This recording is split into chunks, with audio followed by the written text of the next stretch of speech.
Good morning. This is Trinity Episcopal Church Bible Study class. I'm Bill Stahl. I want to begin with one of those unusual little prayers today again. I walked in here this morning and something on the shelf right behind me caught my eye.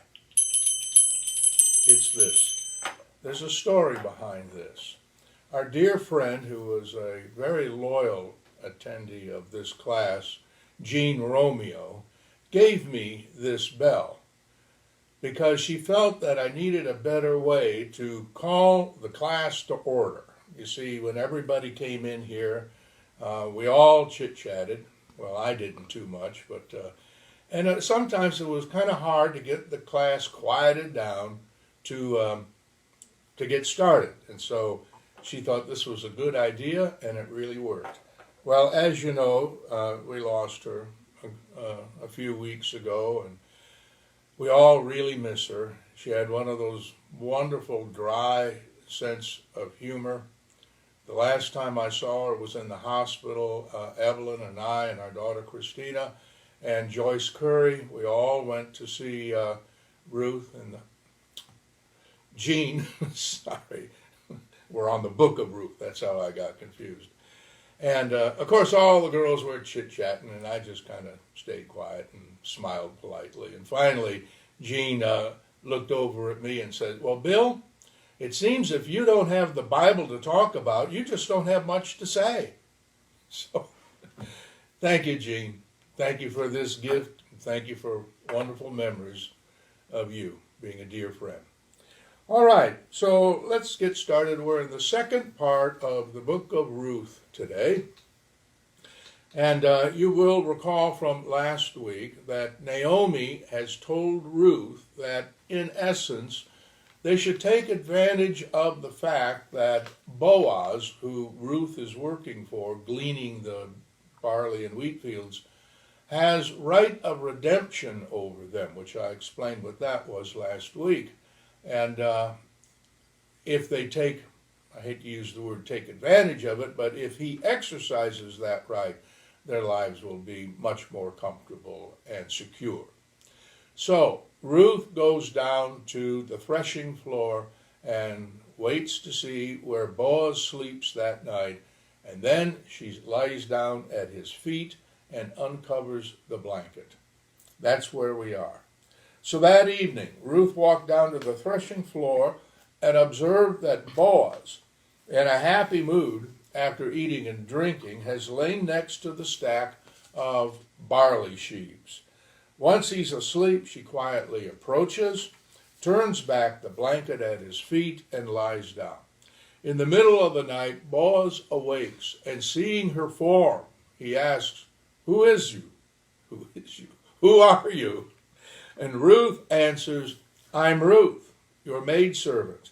Spread the corner of your blanket over me, since you have right of redemption over me." Now, by this gesture, Ruth is asking Boaz to marry her, or at least to give her protection. Boaz responds, "May Yahweh bless you, my daughter, for this last act of kindness is even greater than your first. You have not run after younger men." Ruth's first act of kindness in Boaz's mind was her support of her mother-in-law by journeying with her to Bethlehem instead of returning to her kin in Moab. Her second act of kindness was her dedication to her dead husband's clan by her expressing to Boaz that her wish to marry him, which would perpetuate her husband's clan and she did that instead of pursuing younger men. So Boaz tells her not to be afraid. He will do as she asks, but, he says, there is a problem. There is a relative who is closer to her than he. And so that man has the first right of redemption ahead of him. "I will speak to the man in the morning," he tells her, "and if he wishes to exercise his right over you, well, very well, so be it. But if he does not, Then as Yahweh lives, I will. So he invites her to stay with him for the rest of the night. Lie here till morning, he says, and so Ruth sleeps at his feet. Before sunrise, Boaz rises and awakes Ruth. He does not want anyone to know that she has been here. He tells her to hold out the blanket, and he pours 6 measures of barley into it. With that, Ruth returns to town. Naomi asks her, "How did it go with you, my daughter?" Ruth tells her all that happened and shows her the barley. "He said to me, 'You must not go back to your mother-in-law empty-handed.'" Naomi reassures her, "Be patient, my daughter. We will see how things go. He will not rest until this matter is settled, and settled today." Boaz leaves the fields and walks to the town gates.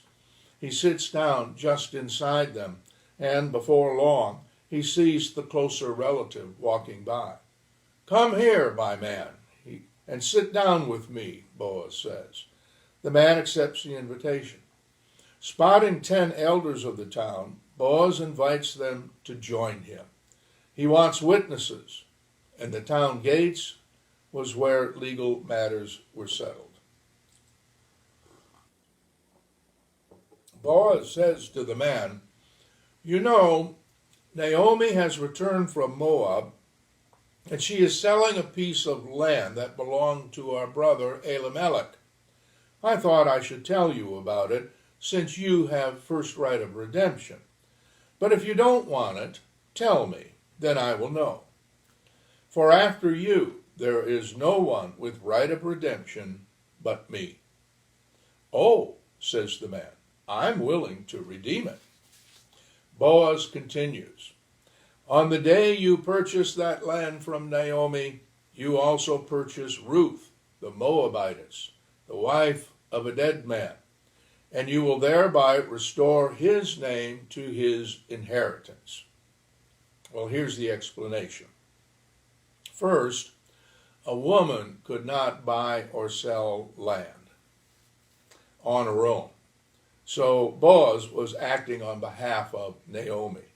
Second, having first right of redemption, the man stood first in line to buy the land to keep it within the clan. But when Boaz included Ruth in the deal, the man suddenly realized that any son born to him by Ruth would have legal right to the land that he had purchased, because the son, rather than he, would be considered the direct descendant of Abimelech. The purchase would be a financial loss for him. The man says to Boaz, "Then I will not exercise my right of redemption. Exercise it yourself." And with that, he removes his sandal and hands it to Boaz. Well, in those days, you see, a man laid claim to a piece of land by placing his foot on it or by tossing his sandal onto it. So the gesture of handing his sandal to Boaz, by that the man was clearly stating in front of witnesses that he was transferring his right to Boaz. So, by clever strategy, Boaz won for himself both the land and the girl. He wisely presented the land first as bait, and when the man accepted it, he then presented Ruth as the unfortunate attachment that he would have to support.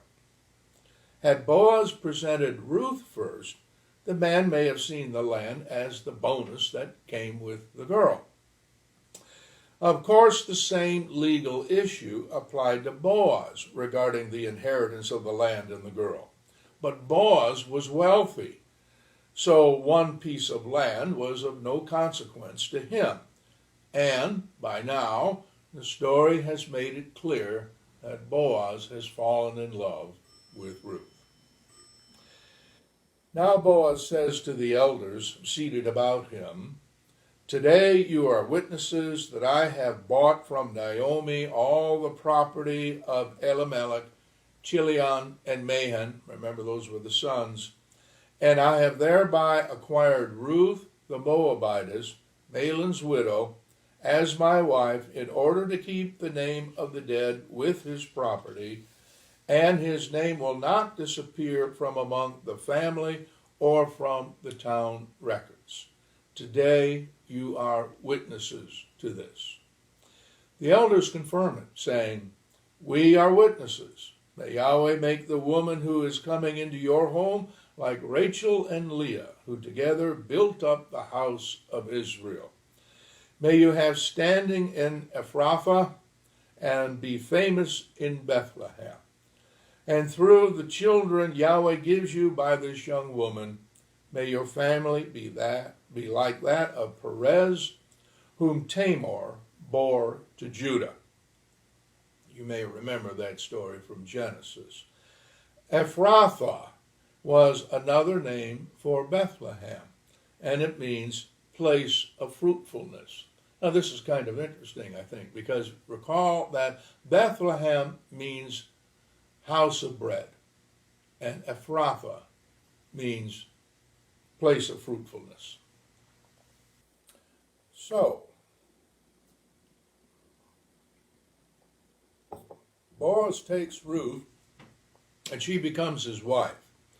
The Bible tells us that they come together, and Yahweh causes her to conceive, and she gives birth to a son. The joyous women of the town say to Naomi, Blessed be Yahweh for not leaving you without a redeemer. And may this child be famous in Israel and a comfort to you in your old age. For your daughter-in-law, who loves you and is more to you than 7 sons would be, has given birth to him.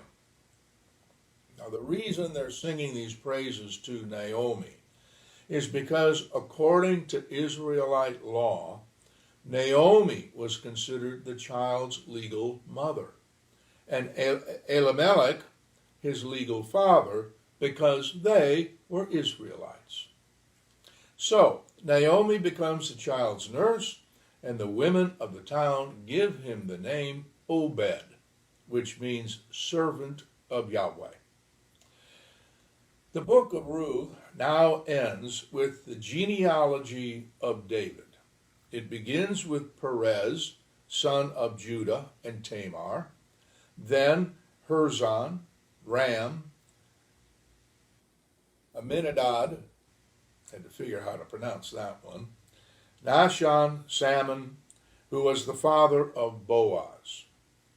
Boaz, of course, was the father of Obed. Now, Obed was the father of Jesse, and Jesse was the father of David. So Ruth was the great-grandmother of King David. The first chapter of the Gospel of Matthew includes this genealogy, and it tells us that the mother of Boaz was Rahab. You may remember she was the prostitute of Jericho who helped Joshua's spies. Of course, Matthew's genealogy comes all the way down to Egypt. So Ruth was what did I say?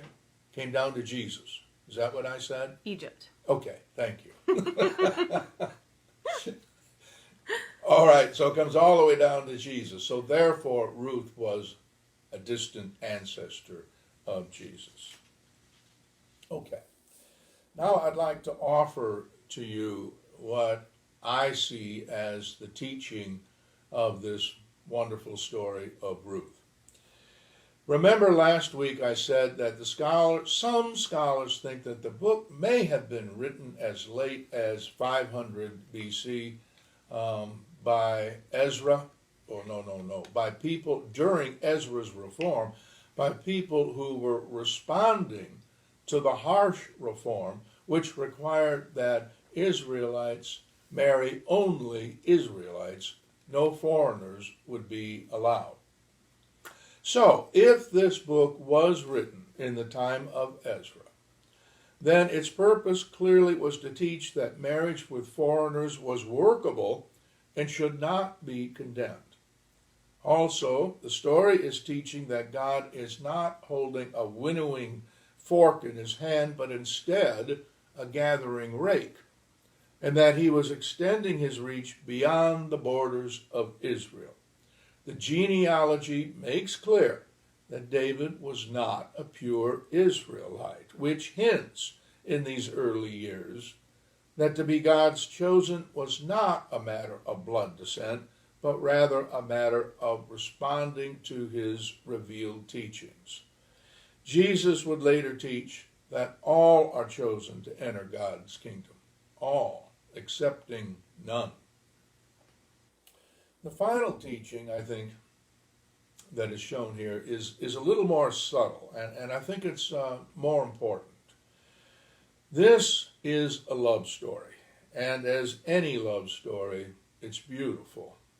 It reveals, and therefore it evokes, the emotions of tender warmth, heartfelt joy, steadfast dedication, honest humility, thoughtful kindness, righteous fairness, and lasting peace.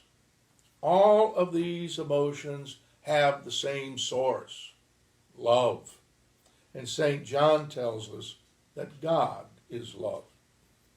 And so, the essential teaching here is this. We find the best that human life has to offer by finding God, or perhaps by allowing him to find us. That ends our lesson. Next week we begin the wonderful books of Samuel followed by Kings. 1 Samuel next week. Okay? So let's end with a short prayer.